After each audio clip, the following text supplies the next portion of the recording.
안녕하십니까? 러빙타임 새벽을 여는 예수 묵상 시간입니다. 오늘의 예수 묵상 범위는 갈라디아서 4장 21절로 31절까지의 말씀입니다. 오늘도 이 말씀 속에서 하루를 살아가는 데 필요한 영적인 힘을 얻게 되기를 간절히 소원합니다. 먼저 본문 말씀을 읽도록 하겠습니다. 내게 말하라. 율법 아래 있고자 하는 자들아, 율법을 듣지 못하였느냐? 기록된 바 아브라함에게 두 아들이 있으니 하나는 여종에게서 하나는 자유 있는 여자에게서 낳았다 하였으며, 여종에게서는 육체를 따라 낳고 자유 있는 여자에게서는 약속으로 말미암았느니라. 이것은 비유니 이 여자들은 두 언약이라. 하나는 신의 산으로부터 종을 낳은 자니 곧 하갈이라. 이 하갈은 아라비아에 있는 신의 산으로서 지금 있는 예루살렘과 같은 곳이니, 그가 그 자녀들과 더불어 종노릇하고 오직 위에 있는 예루살렘은 자유자니 곧 우리 어머니라. 기록된 바 잉태하지 못한 자여 즐거워하라. 상고를 모르는 자여 소리질러 외치라. 이는 홀로 사는 자의 자녀가 남편 있는 자의 자녀보다 많음이라 하였으니, 형제들아, 너희는 이삭과 같이 약속의 자녀라. 그러나 그때 육체를 따라 난 자가 성령을 따라 난 자를 박해한 것 같이 이제도 그러하도다. 그러나 성경이 무엇을 말하느냐? 여종과 그 아들을 내쫓으라. 여종의 아들이 자유 있는 여자의 아들과 더불어 유업을 얻지 못하리라 하였느니라. 그런즉 형제들아, 우리는 여종의 자녀가 아니요 자유 있는 여자의 자녀니라. 말씀 줄거리입니다. 아브라함의 자손이 되려면 율법을 지켜야 한다는 유대주의 거짓 교사들의 주장에 대해 바울은 아브라함의 아내 사라와 하갈의 비유를 통해 복음과 율법을 구체적으로 비교 설명합니다. 오늘 본문 말씀에서 사도 바울은 율법 아래 있고자 하는 자들에게 직접 말합니다. 그렇다면 율법 아래 있다는 것은 어떤 뜻일까요? 그것은 율법에 순종한다는 뜻이 아니라 하나님 앞에 자신의 신분을 율법에 의지한다는 뜻입니다. 그래서 팀 켈러는 세상을 네 부류의 사람으로 나눕니다. 첫째는 율법에 순종하면서 율법에 의지하는 부류입니다. 이들은 율법 아래 있으며 대개 아주 잘난 체하고 독선적이고 교만합니다. 그리고 겉으로는 하나님과의 관계가 바르다고 굳게 믿지만 속으로는 못내 불안해합니다. 왜냐하면 아무도 그 기준대로 살고 있다고 자신할 수 없기 때문입니다. 그래서 이들은 과민하고 남의 비판에 민감하며 기도가 응답되지 않으면 처참해합니다. 이들은 바로 예수님 시대의 바리새인과 공통점이 많습니다. 그리고 둘째는 율법에 불순종하면서 율법에 의지하는 부류입니다. 이들은 행위를 통한 의를 종교적으로 강하게 의식하지만 그대로 일관되게 살지는 않습니다. 그 결과 위의 바리새인 부류보다 겸손하고 남에 대해 관용적입니다. 그러나 또한 죄책감이 훨씬 크고 감정 기복이 심하며 때에 따라 종교적인 화제를 매우 두려워합니다. 그래서 이 사람들은 영적 자존감이 낮아 교회에서 주변에 겉도는 생활을 합니다. 그리고 셋째는 율법에 불순종하면서 율법에 의지하지 않는 부류입니다. 즉 하나님의 율법이란 개념을 아예 버린 사람들입니다. 그리고 이들은 지적으로 세속주의 또는 상대주의거나 영성에 아주 희박합니다. 그리고 이들은 도덕 기준을 스스로 정하며 본인이 거기에 부합하다고 주장합니다. 그러나 이들에게도 무의식적인 차원에서는 신이 존재하며 그 신에게 복종해야 함을 압니다. 그래서 어떤 사람들은 대개 위의 두 부류보다 행복하고 관용적입니다. 그러나 자유주의적인 독선이 강한 편이며 타인에 대한 우월감을 통해 스스로 구원을 얻으려 합니다. 다만 이러한 독선은 대체로 눈에 덜 띕니다. 그리고 마지막 넷째는 율법에 순종하면서 율법에 의지하지 않는 부류입니다. 이들은 복음을 깨닫고 복음의 자유를 누리며 사는 그리스도인들입니다.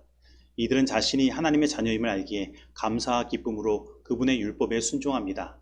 또 거짓된 우상이 만들어내는 두려움과 이기심으로부터 해방되었기에 순종합니다. 이들은 위의 3번의 부류보다 관용적이고 1번의 부류보다 남에게 공감할 줄 알며 2번 부류보다 확신이 깊습니다.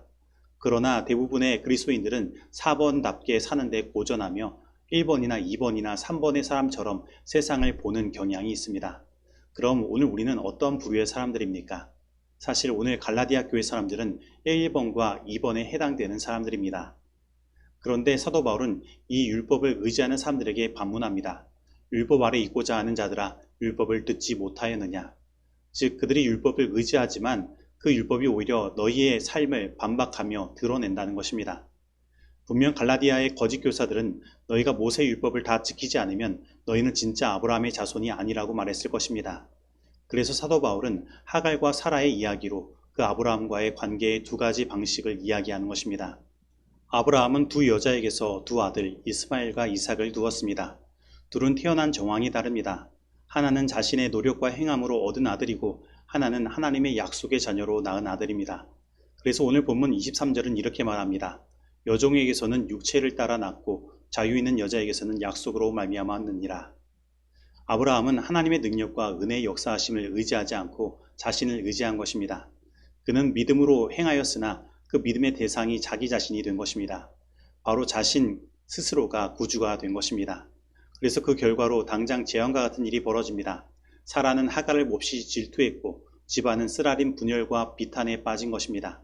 그리고 세월이 흘러도 이삭의 후손과 이스마엘의 후손 사이에 반목의 역사는 계속된 것입니다. 이처럼 우리도 하나님을 의지하지 않고 스스로 구주가 되려 한다면 그 결과로 영적, 심리적, 관계적 혼란과 붕괴를 자초하게 되는 것입니다. 거짓 교사들은 사라와 이삭을 통한 아브라함의 후손으로 자처하였지만 바울의 말대로 영적으로는 여종이자 이방인이자 버림받은 계열의 후손인 것입니다. 하나님을 대하는 그들의 자세와 마음은 하갈을 취했던 아브라함과 같았고 그들의 삶의 열매는 이스마엘인 것입니다. 즉 그들의 삶에는 종노릇만 더해졌을 뿐인 것입니다. 그들은 혈통상으로 사라의 후손처럼 보이나 실상은 그 영혼과 마음이 자신들이 멸시하던 이방인과 같은 것입니다. 그래서 우리는 깨달아야 합니다. 하나님의 은혜보다 자신을 의존하는 사람들이 더 종교적인 사람들일지 몰라도 이 사람들은 자유와는 거리가 먼 사람들이라는 것입니다. 그리고 우리는 이 이야기에서 분명하게 복음이 무엇인지를 알 수 있는 것입니다. 바로 복음은 하갈에게 있지 않습니다. 복음은 자유 있는 여자인 사라에게 있는 것입니다. 즉 우리는 하나님을 의지해야 합니다. 우리는 나의 행함을 의지할 필요가 없습니다. 우리는 하나님의 약속하심을 기다리고 믿어야 하는 것입니다. 그러면 우리는 천국을 경험할 수 있는 것입니다. 바울은 27절에서 잉태하지 못한 자에 대하여 이야기합니다. 갈라디아 교인들은 거짓 교사들에게 영적으로 신나게 두들겨 맞고 있었습니다. 그 교사들의 말대로 한다면 그들은 너무 부정하고 흠이 많아 단지 믿음만으로는 하나님의 사랑받는 자녀가 될 수 없었습니다. 즉 그들은 결코 잉태할 수 없는 여자와 같은 존재였던 것입니다. 그러나 만일 구원이 행함으로 말미암아 얻어진다면 출산 능력이 있는 여자만이 자녀를 둘 수 있겠지만 그리고 도덕적으로 유능하고 강한 자, 혈통이 좋은 자, 이력이 반듯한 자만이 영적으로 열매 맺고 하나님의 사랑과 기쁨을 누릴 수 있었겠지만 복음은 그렇지 않은 것입니다. 복음은 내가 과거에 어떠한 사람이고 과거에 어떠했는지를 중요하게 생각하지 않습니다. 복음은 나의 행위와 과거에 의존하지 않는 것입니다. 복음은 바로 하나님의 은혜를 의존하는 것입니다. 그래서 사라처럼 잉태하지 못하는 사람도 그 하나님의 은혜로 자녀를 낳을 수 있는 것입니다. 고대 세계에서 여자의 출산 능력은 그 여자의 본질적인 가치였습니다. 따라서 아이를 낳지 못하는 여자의 인생은 자기의 부족함을 드러내었고 무익한 것입니다. 그래서 어떻게 해서든 그들은 자녀를 가져야만 했던 것입니다. 왜냐하면 그렇지 못하면 그들의 인생은 패배자와 같은 인생을 살 수밖에 없었기 때문입니다. 그래서 이들은 종을 남편의 첩으로 들여 자녀를 낳으려고 합니다. 하지만 법상으로 종의 자녀는 종이며 자유함이 없는 것입니다. 실제로 사라의 인생은 이스마엘을 낳음으로 더 괴로움이 중하여졌고 그에게는 자유함이 없었던 것입니다. 그러므로 이렇게 스스로 자기의 의의를 취하고 자신의 가치를 얻어내려고 하는 모든 것은 이스마엘을 낳을 뿐이며 자유함이 없음을 우리는 알아야 하는 것입니다. 그러나 복음은 이러한 잉태하지 못하는 자에게 큰 희소식인 것입니다. 바로 하나님의 은혜로 그들이 잉태할 수 있게 되고 이삭을 낳을 수 있게 되기 때문입니다. 그래서 복음은 사라와 같이 잉태할 수 없는 자에게 복된 소식이 된 것입니다. 그렇다면 오늘 나는 어떠한 자입니까? 오늘 하나님 안에서 참된 자유함을 누리고 있습니까? 혹 아직도 나의 행함으로 내가 잉태할 수 있다고 생각하고 있지는 않습니까? 그리고 나의 어떠한 행함과 노력을 의지하여 하나님께 나아가려고 하지는 않습니까? 만약에 그렇다면 오늘 이 시간 사라에게 하나님께서 은혜를 허락하셨던 그 일을 기억하시고 하나님의 은혜를 의지하게 되길 바랍니다. 그리고 하나님 안에서 주시는 참된 자유함을 누리게 되기를 바랍니다. 하나님의 은혜는 나의 과거와 지금의 형편 그리고 나의 능력을 따라 주어지는 것이 아닙니다. 하나님의 은혜는 나의 노력을 통해 나의 돈을 주고 사는 것이 아닙니다. 하나님의 은혜는 값없이 우리에게 주어지는 선물인 것입니다. 우리는 그것을 믿음으로 받아들이면 되는 것입니다. 그런데 우리 안에 이삭과 이스마엘이 싸움을 벌인 것처럼 항상 행함과 믿음 사이에 싸움이 벌어집니다.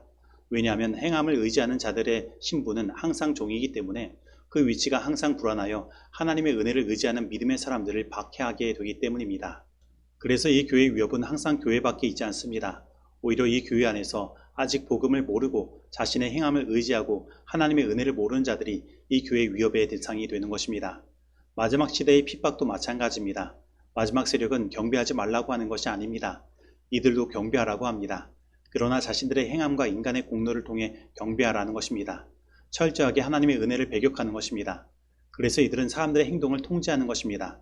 그래서 그 은혜를 받을 자격을 갖추라고 말하는 것입니다. 그리고 그 은혜를 받을 자격이 되지 않는 자들은 몇이든 다 죽이도록 명령하는 것입니다. 그렇다면 이러한 것의 해결점은 무엇입니까? 그것은 계집종과 이스마엘을 아브라함의 집에서 쫓아내었던 것처럼 우리는 행함으로 얻으려고 하는 모든 것을 쫓아내어야 하는 것입니다. 우리는 다시 하나님의 은혜로 돌아가야 합니다. 우리는 오직 믿음으로 돌아가야 하는 것입니다. 그러면 우리는 율법 아래에서 그 율법의 조목만을 지키는 신앙에서 벗어나 오히려 그 율법 위에서 그 안에 숨어있는 율법의 정신까지도 순종하는 신앙을 하게 될 것입니다. 그리고 우리의 안식일은 변화될 것입니다. 단지 그 안식일의 시간만을 지키는 율법을 지키는 행함을 취하는 모습이 아니라 우리는 그 안식일 안에서 우리의 삶의 방향을 바꾸고 참된 자유를 누리며 하나님께서 주시는 참된 복을 누리게 될 것입니다. 오늘 진정으로 이러한 경험이 우리 모두의 경험이 되기를 간절히 소원합니다. 아무도 자기의 허물을 스스로 깨달을 수 없다. 만물보다 거짓되고 심히 부패한 것은 마음이라. 누가 능히 이를 알리요. 마음에 없는 겸손을 입술로 나타낼 수 있다. 하나님께 심령이 가난하다고 말하는 중에도 마음속에는 자기의 의를 자랑하고 겸양의 덕이 풍부하다는 자만심으로 가득 찰 수 있다. 자신에 대한 진정한 상태를 알 수 있는 유일한 방법은 그리스도를 쳐다보는 것이다. 사람들이 자기의 의를 그처럼 높이는 까닭은 그리스도를 알지 못하기 때문이다. 우리가 그분의 순결하심과 탁월하심을 깊이 생각할 때에 우리 자신의 연약함과 가난함과 결점들을 있는 그대로 보게 될 것이다. 우리는 우리 자신이 다른 모든 죄인들과 마찬가지로 스스로 이롭다는 두루마기를 입고 있으며 아무 소망도 없이 잃어버린 바 된 자들임을 보게 될 것이다. 우리가 만일 구원을 얻게 된다면 그것은 우리 자신의 선행으로 되는 것이 아니라 오직 하나님의 무한하신 은혜로 말미암아 되는 것임을 알게 될 것이다. 실물교훈 159페이지의 말씀입니다. 적용하도록 하겠습니다. 오늘 나는 하나님의 능력과 은혜의 역사하심을 의지하지 않고 자신을 의지하고 있지는 않습니까? 오늘 나는 아직도 스스로의 힘으로 잉태할 수 있다는 생각 속에서 자신의 형편을 온전히 깨닫지 못하고 하나님의 은혜의 필요성을 절실히 깨닫지 못하고 있지는 않습니까? 오늘 나는 하나님의 은혜 안에서 참된 자유함을 누리기를 원하고 있습니까? 오늘 이 말씀 속에서 내가 실천해야 할 것은 무엇입니까? 기도하시겠습니다. 하나님 아버지, 오늘 우리들은 하나님의 은혜를 잘 모르는 것 같습니다. 그래서 그 하나님의 은혜를 얻기 위해 내 자신이 어떤 자격을 갖추려는 일들을 할 때가 많이 있습니다. 그리고 내 자신의 형편과 과거와 능력을 바라보고 좌절할 때가 많이 있습니다. 하지만 하나님, 오늘 다시 우리는 하나님의 은혜가 무엇인지를 당신의 말씀을 통해 깨닫습니다. 그리고 오늘 우리 안에 있는 행함을 의지하는 모든 것을 내어쫓기를 원합니다. 그리고 오늘 믿음으로 주님 앞에 나아가기를 원합니다. 우리를 받아 주옵시고 우리 안에 참된 자유를 경험케 하여 주옵소서. 그래서 오늘 우리들이 지켜왔던 모든 율법들이 나를 얽어매는 것이 아니라 오히려 나를 자유케 하며 즐거움을 주는 것이 되게 하시고 우리들이 지키는 안식일도 율법적인 시간만 지키는 것에서 벗어나 진정한 자유함을 누리는 안식일, 그리고 그 속에 깃든 하나님의 참된 축복을 누리며 진정한 사랑을 나누는 복음의 안식일을 지킬 수 있도록 인도하여 주옵소서. 예수님의 이름으로 기도드립니다. 아멘.